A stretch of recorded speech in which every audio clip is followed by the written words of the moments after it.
ಕಿತ್ತಂಡೂರು ವೆಂಕಟರಾಮ್ರವರ ಸಾರಥ್ಯದಲ್ಲಿ ನಡೆಯುತ್ತಿರುವ punch TV Kannada ನ್ಯೂಸ್ಗೆ ಸ್ವಾಗತ. ಕಂಪ್ಯೂಟರ್ ಕೊಠಡಿಗೆ ಡಿಐಜಿಪಿ ಡಿ ದೇವರಾಜ್ ಚಾಲನೆ. ಕೆಂಬೋಡಿ ಜನತಾ ಪ್ರೌಢಶಾಲೆಯಲ್ಲಿ ಗುರುವಂದನಾ ಸಂಭ್ರಮ.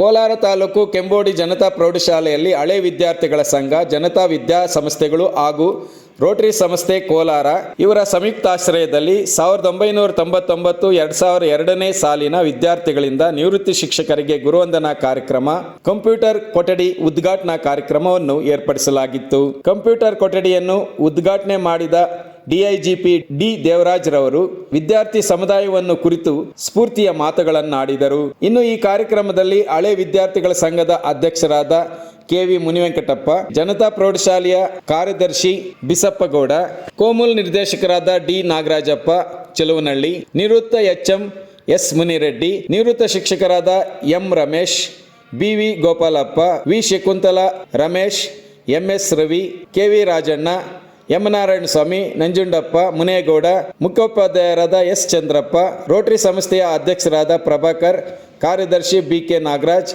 LCC SV ಸುಧಾಕರ್ ಹಾಜರಿದ್ದರು. Kittandur Venkataram, Punch TV news, Kolar.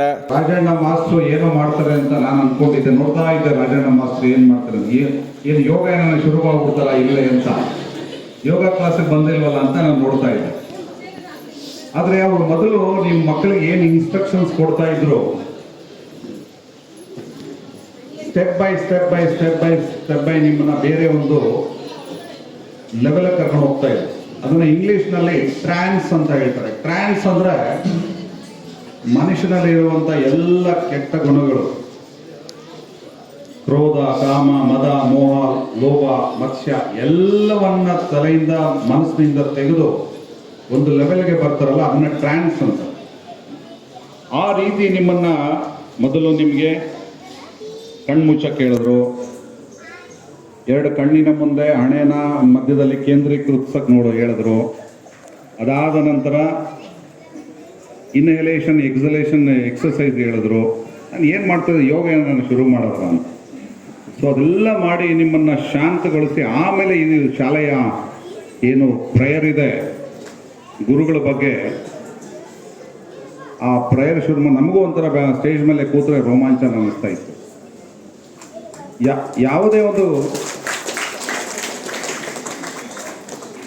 ಕಾರ್ಯಕ್ರಮದಲ್ಲಿ ಭಾಗವಹಿಸಬೇಕಾದ್ರೆ, ಕೆಲಸದಲ್ಲಿ ಭಾಗವಹಿಸಬೇಕಾದ್ರೆ ಸಂಪೂರ್ಣವಾಗಿ ನಿಮ್ಮನ್ನು ನೀವು ತಲೀನಗೊಳಿಸ್ಬೇಕು, ಅದರಲ್ಲಿ ನಿಮ್ಮನ್ನು ತೊಡಗಿಸ್ಕೋಬೇಕು. ಆ ರೀತಿಯಾದಂಥ ಒಂದು ಸ್ಥಿತಿಗೆ ನಿಮ್ಮನ್ನು ತಂದು ಆಮೇಲೆ ಕಾರ್ಯಕ್ರಮ ಶುರು ಮಾಡೋ ರೀತಿ ಮಾಡಿದ್ರು. ಅದು ನಿಜವಾಗ್ಲೂ ಒಂದು ಹೊಸ ಪ್ರಯೋಗ, ಹೊಸ ಒಂದು ರೀತಿ ನಾನು ನೋಡಿದಂಥ ಮಾಸ್ಟ್ರೆ. Thank you, I appreciate that. ಒಂದು ಪ್ರಾಮಾಣಿಕ ಪ್ರಯತ್ನವನ್ನು ಹಳೆ ವಿದ್ಯಾರ್ಥಿಗಳು ಮಾಡಿ ಈಗ ಓದುವಂಥ ವಿದ್ಯಾರ್ಥಿಗಳಿಗೆ ಒಂದು ಕಂಪ್ಯೂಟರ್ ಲ್ಯಾಬನ್ನು ಮಾಡಿಕೊಟ್ಟಿದ್ದಾರೆ. ಸೊ ಇದ್ರ ಮುಖಾಂತರ ಏನು ತೋರಿಸುತ್ತೆ ಅಂದರೆ, ಭಾಳಷ್ಟು ವಿದ್ಯಾಸಂಸ್ಥೆಗಳು ಭಾಳಷ್ಟು ಜನ ನೋಡಿದ್ದೀವಿ.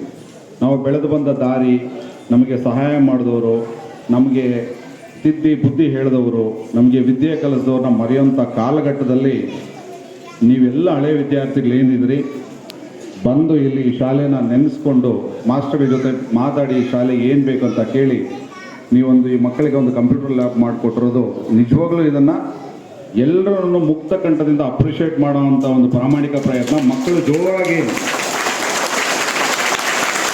ಚಪ್ಪಾಳೆ ಹೊಡಿತಾರೆ. ವಾಲಂಟ್ರಿಗೆ ಅವರೇ ಬಂದು ಈ ಶಾಲೆಗೆ ಏನಾದರೂ ಮಾಡಬೇಕು ಅಂತ ಮಾಡಿದ್ದಾರೆ.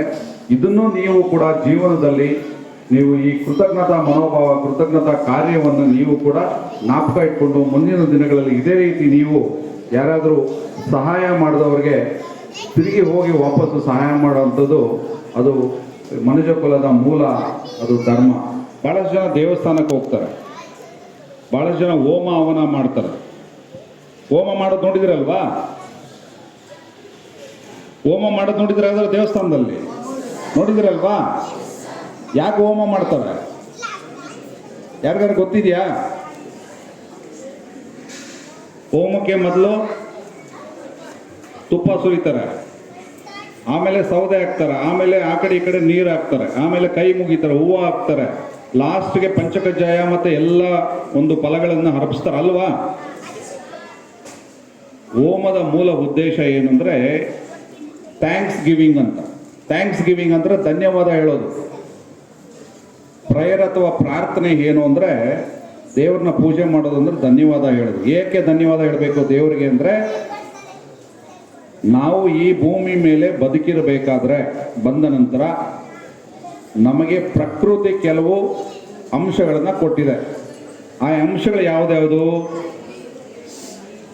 ನೀರು, ಜಲ ಅಲ್ವಾ? ನೀರಿಲ್ಲದೆ ಬದುಕಕ್ಕಾಗತ್ತಾ ಮನುಷ್ಯ? ಇಲ್ಲ. ಗಾಳಿ ಇಲ್ಲದೆ ಬದುಕಕ್ಕಾಗತ್ತಾ? 5 ನಿಮಿಷ ಮೂಗು ಮುಚ್ಕೊಂಡ್ರೆ ಯಾರು ಬದುಕಿರ್ತಾರ? ಮತ್ತೆ ಯಾರು ದೇವರು? ಗಾಳಿನ ಬೇರೆನೋ? ಗಾಳಿ ಅಲ್ವಾ? ನೀರಿಂದ ಬದುಕಕ್ಕಾಗತ್ತಾ? ಇಲ್ಲ. ಮೈ ಬೆಚ್ಚಗೆ ಇದ್ರೆ ಬದುಕಿರ್ತಾನ, ತಣ್ಣಗಿದ್ರೆ ಬದುಕಿರ್ತಾನ. ಸೊ ಏನು ಬೇಕು? ಶಕ್ತಿ ಇರೋದು ಅಂದರೆ ಟೆಂಪರೇಚರ್ ಇರಬೇಕಲ್ವಾ? ಟೆಂಪರೇಚರ್ ಇರ್ಬೇಕಾದ್ರೆ ಅಗ್ನಿ ಇರಬೇಕು. ವಾಯು, ಜಲ, ಅಗ್ನಿ, ಆ ಪಂಚಭೂತಗಳು ಸೇರಿ ಎಲ್ಲವೂ ಸೇರಿ ನಾವೇನು ಪ್ರಕೃತಿ ಅಂತ ಕರಿತೀವಿ, ಆ ಪ್ರಕೃತಿಯ ಪೂಜೆಗೆ ಮೂಲ ಪೂಜೆ. ಬರ್ತಾ ಬರ್ತಾ ಬರ್ತಾ ಸಾವಿರಾರು ವರ್ಷಗಳಲ್ಲಿ 10,000 ವರ್ಷಗಳಲ್ಲಿ ಬಹಳಷ್ಟು ಬದಲಾವಣೆ ಆಗಿ ಪೂಜೆಗಳಿಗೆ ಬೇರೆ ಅರ್ಥ ಕೊಟ್ಟು ನಾವು ಹಿಂಗೆಲ್ಲ ಬಳ್ಕೊಂಡ್ರೆ ಮಾತ್ರ ಪೂಜೆ ಅಂತ ಭಾಳಷ್ಟು ಜನ ಹಂಗೆಲ್ಲ ಮಾಡಿಕೊಂಡು ಆಡಂಬರ ಮಾಡಿಕೊಂಡು ಬೆಳಗ್ಗೆ ಎದ್ದು ಫುಲ್ ಕುಂಕುಮನ ಹಿಂಗೆ ತೀಡಿರ್ತಾರೆ, ಕೈಗೆ 2 ಬಳೆ ಹಾಕಿರ್ತಾರೆ. ಬಳೆ ಅಂದರೆ ಬಂಗಾರದ್ದು ಕಡ್ಗ, ಕುತ್ತಿಗೆಯಲ್ಲಿ 4 ನಾಯಿ ಥರ ಚೈನ್ ಹಾಕಿದ್ರು, ನೋಡಿದ್ರಾ? ಇಲ್ಲಿ ಮಾತ್ರ ಹಿಂಗೆ ತೀಡಿರ್ತಾರೆ. ಹೃದಯದಲ್ಲಿ ಪರಿಶುದ್ಧತೆ ಇರೋದಿಲ್ಲ. ಅದು ನಿಜವಾದ ಭಕ್ತಿ ಪೂಜೆ ಅಲ್ಲ. ನಿಜವಾದ ಭಕ್ತಿ ಪೂಜೆ ಅಂದರೆ ನಾವು ಕೃತಜ್ಞತೆಯಿಂದ ನಡ್ಕೊಳ್ಳೋದು. ಯಾರೋ ಕರೆದು ಒಂದು ಲೋಟ ನೀರು ಕೊಟ್ಟಿರ್ತಾರೆ, ಒಂದು ತುತ್ತು ಅನ್ನ ಹಾಕಿರ್ತಾರೆ, ಏನೋ ಒಂದು ಗಿಫ್ಟ್ ಮಾಡಿರ್ತಾರೆ, ಅದನ್ನ ನೆನೆಸ್ಕೊಳ್ಳೋದೇ ಮೂಲ ಪೂಜೆ. ಸೊ ಹಾಗಾಗಿ ಇವತ್ತೇನು ಹಳೆಯ ವಿದ್ಯಾರ್ಥಿಗಳಿದ್ದಾರೆ ಅವರು ಈ ಶಾಲೆಗೆ ಕೃತಜ್ಞತೆ ಹೇಳಕ್ಕೆ ಬಂದಿದ್ದಾರೆ. ಆ ಕೃತಜ್ಞತೆ ಯಾವ ಮುಖಾಂತರ ಹೇಳ್ತಾ ಇದ್ದಾರೆ? ಕಂಪ್ಯೂಟರ್ಗಳನ್ನು ಕೊಟ್ಟು ನಿಮಗೆ ಮುಂದಿನ ದಿನಗಳಲ್ಲಿ ಅನುಕೂಲ ಆಗಲಿ ಅನ್ನೋ ಒಂದು ಪ್ರಾಮಾಣಿಕ ಪ್ರಯತ್ನ ಮಾಡಿದ್ದಾರೆ.